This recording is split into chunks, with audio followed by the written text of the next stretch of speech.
I'm Ricky Lambert and you're watching Redmen TV.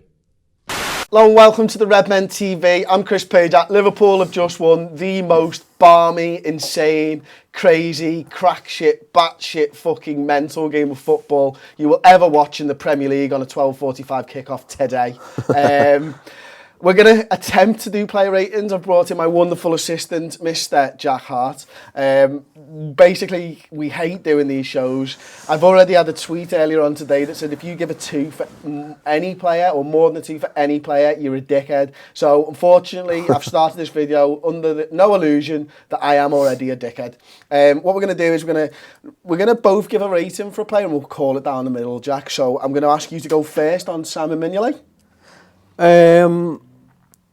No particular problems with his performance today, actually, remarkably, conceding 4. Thought there were a couple of decent punches and he looked, actually, with stuff in the air, a bit more comfortable than normal. So, 6.5, 7, thought he was okay. Which one are you going for? 7. 7 for Simon Mignolet. I agree with you. I think the fact that we conceded 4 goals is still fucking insane. And if you concede 4 goals and you're a goalkeeper, for me, I'm going to give him a 5 because he's conceded 4 goals. But I actually agree with you. I don't think he did that much wrong. And it's hard to fault him for much, isn't it? Exactly. So we're going to give him a 6 by the wisdom of crowds. I'll go first on Nathaniel Klein. Fuck, why am I going first? I should have just made you go first on everyone and then judged where I was from that. Nathaniel Klein, I'm going to give him a 5.5, I think. And the reason I'm giving him a 5.5 is there's times where I thought he should have been bombing on more. There's times when people were running past him. Now, probably more problems from the left-hand side, our left-hand side, but again, we've conceded 4 goals and I can't give him more than a 5.5, so Jack, on to you, mate. I think the last few years aside, we've always been pretty safe down the right-hand side, and like a lot of our right-backs in years gone by, he delivers a kind of safe performance, but today there were a few times where he had that good break in field in the first half, and I thought, oh, he looked really on it today, but maybe never quite stood out in a game whereby we didn't have many standout performances. He didn't quite stand out like he should have, so I'm tempted by 6, I think. 6, so he's got a 5.75. First ever on the show.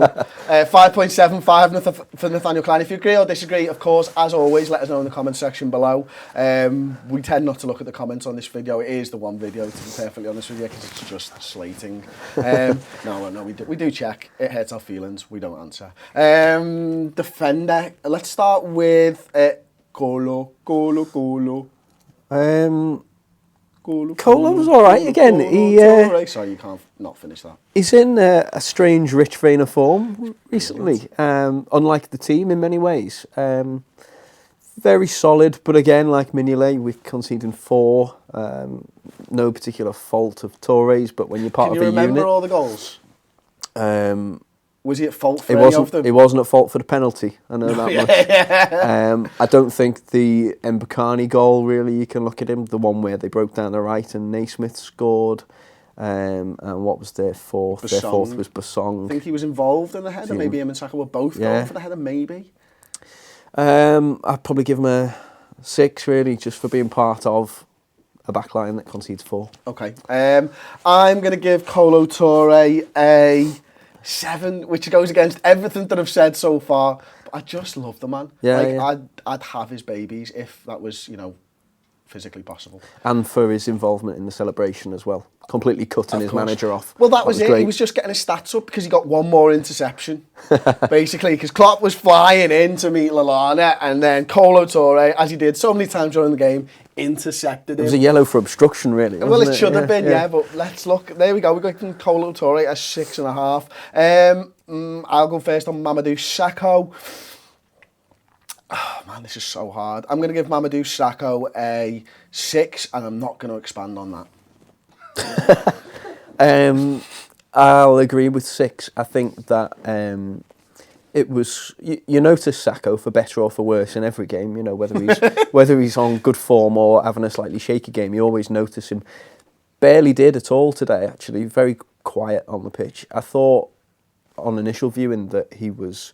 there were questions over him in his involvement in the Mbakani goal, but looking at that again, I think it was a fantastic touch by the centre forward, and he was I think if he'd made any play to try and get the ball, he was at risk of giving away a penalty, which is where other players should have maybe had their brains switched on a little bit today. Yeah. So talking about giving away penalties and people without brains, or at least not engaged brains, we'll move on to Alberto Moreno. I am going to give Albi, I'm going to give him a 3 today, because we were susceptible to the overlap so many times during that game, and I think that a lot of it was either Moreno or Ibe switching off on that side. I think the penalty itself is just ridiculous.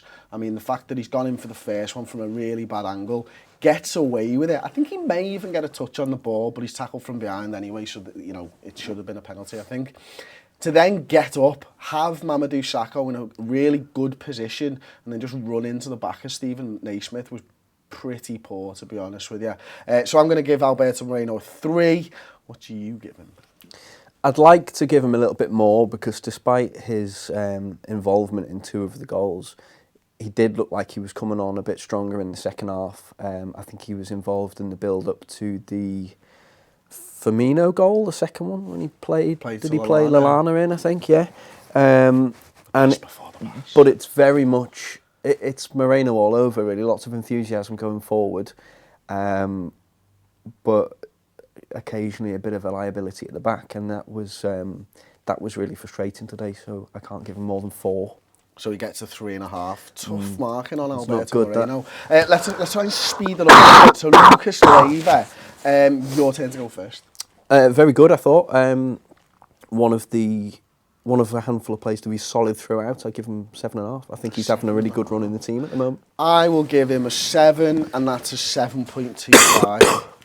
Go figure for Lucas Leiva. It's mad, isn't it? Because he's a defensive midfielder. We should be, if he's getting what is our highest mark of the day so far.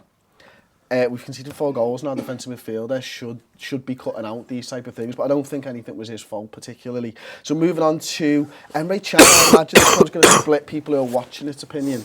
So you're first on Emre. Lots of charging about in the first half. In the second half, he got moved to left back. Lots of charging about to not a great deal of effect, I think. 5.5. 5.5. I'm going to give Emre Can, I'm going to give him a 5, so he gets a 5.25. And like, Chan for me is at fault for the Naismith goal. He just does not track his man on that overlap. Yeah, you know, and there's too many times that side of the pitch was just shit today, to be perfectly honest with you. So I'm going to give him 5. He gets a 5.25. Moving on now to Jordan Henderson, because here's a player who is our captain, who should be sort of controlling the game. Did get a goal in the game to bring it back to 3-2, but do you think he did enough? Had a good shot in the first half, which, you know, I remarked upon as an improvement from last week. But did he grab hold of the game at any point? No, not really. Disappointing overall. 5.5. And if you're wondering what that clicking is on the video, it's me. Jack messing around with the lid. It's better than the coffin. It is better than the coffin. What did you give Hendo, sorry? 5.5. 5.5. I'm going to give him I'll give him a 5.5, mainly because I don't want more 5.25s. I've reached my limit here. Yeah, and then we've got James Milner, one who come in for lots of criticism. People probably thought he should have been substituted. Crazily, it was Henderson that was substituted. Milner on the pitch still. Involved in the goal that sent us to 4-3, be it as the scorer. What do you think of his performance? I know it can sound like veiled criticism sometimes, but I thought, you know, he always works hard and delivers a performance. I'd be willing to give him one of the higher ratings of the day, about 6.5, I think. 6.5. Yeah. I'm gonna give him a 5.5 because he does score, but I thought he didn't really offer too much to us going forwards at times. But I agree with you, he does work hard for the team. So we've given Milner a 6 between us. Jordan Ibe. I'll go first on Jordan Ibe. A guy who I feel that I'm coming in for a lot of criticising. So I think my problem with his performances at the moment, there's just no end product. So he can look really good when he gets the ball and he runs at players. Example, first half, runs down the left wing, skins his man, hits a nice low crossing, actually one of his better crosses from the last few games, and their defenders do well, and there's no forward in the box, unfortunately, which is a problem time and time again. I'm going to give him a 4.5, mainly because of how many times he just switched off in a defensive standpoint. I think going forward he was much better than that, but from a defensive standpoint, which left us so weak at the back, there's my 4.5. I was going 4.5 as well. I think there's a lot of pressure on him. He's the only player of his type we've got, really, but he doesn't deliver any end product, and he's anonymous too much. Yeah. He's not. It's a lot to ask him to be a responsibility taker this early on in his career, but he's not showing signs that he's willing to be yet. He shies away from things too much. He will be a good player, though, won't Yeah, he? yeah. I'm confident he will be. He's. It's been said for so many players in the past, he's got all the raw attributes. You're just waiting for things to come together a little bit, really. Thankfully, he's got a cracking manager to help him through that. True that. And Roberto Firmino rounding off the starting 11.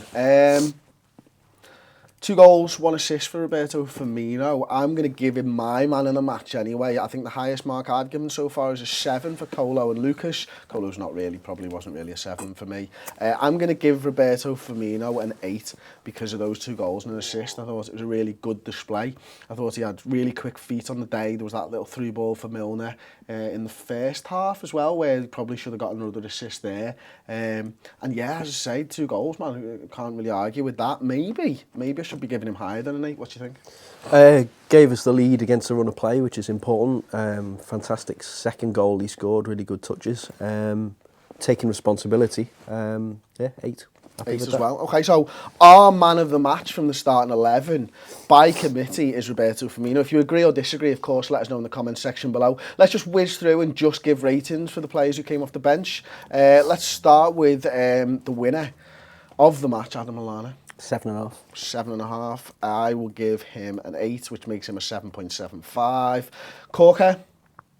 6. I give him an NA, so that means he gets a 3. That's unfortunate. Christian Benteke. 6. I will give him a 6 also, so he gets a 6. So our statistically worst player of the match was Stephen Corker. No, I'm kidding. I'm going to give him a 6 as well, and he gets a 6. So statistically, our worst player of the match was Alberto Moreno with a 3.5. Our best player was Roberto Firmino. Again, if you agree or disagree, let us know in the comments section. Don't forget to give the video a big thumbs up. Subscribe to the YouTube channel. Which one am I on? That one? That one. Subscribe to the YouTube channel. And don't forget to leave your comments below and check out the rest of the post-match content. Pulled him!